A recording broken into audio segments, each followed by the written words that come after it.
Haleluya. Shalom saudara yang kasih, hari ini dari Ladang Misi saya menyampaikan satu pesan firman Tuhan buat saudara. Mengapa dia buta? Dalam Yohanes 9 ayat 1 dikatakan, waktu Yesus sedang lewat, ia melihat seorang yang buta sejak lahirnya.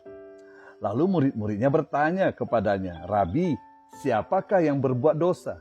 Orang ini sendiri atau orang tuanya? Sehingga ia dilahirkan buta. Saudara-saudara, pertanyaan ini wajar dan itu juga mungkin sering kita alami. Kenapa dia berdosa? Kenapa dia sakit? Ada apa ya? Kena kutukan dan sebagainya.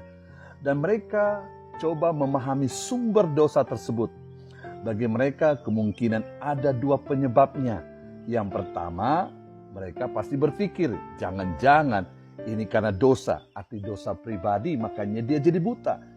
Sehingga ia buta. Atau yang kedua, ada dosa yang diperbuat oleh orang tuanya. Jangan-jangan orang tuanya dulu buat sesuatu yang melukai hati Tuhan. Makanya anaknya dikutuk dan akhirnya anaknya mengalami ini.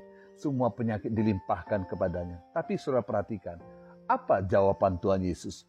Di ayat 3 dikatakan bukan dia dan bukan juga orang tuanya.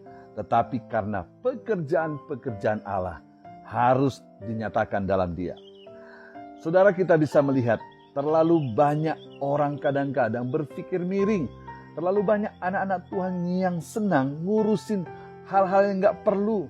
Berargumen, berdebat, lalu cari-cari kesalahan tanpa ada tindakan yang nyata. Nah saudara, dari perenungan ini saya rindu supaya kita lebih melihat apa yang harus kita lakukan dalam hidup ini. Perbuatan-perbuatan nyata apa yang sudah saya lakukan daripada sibuk untuk ngurusin hal yang gak perlu.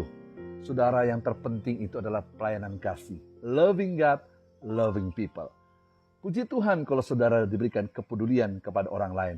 Itu artinya ada kasih Tuhan di hati saudara.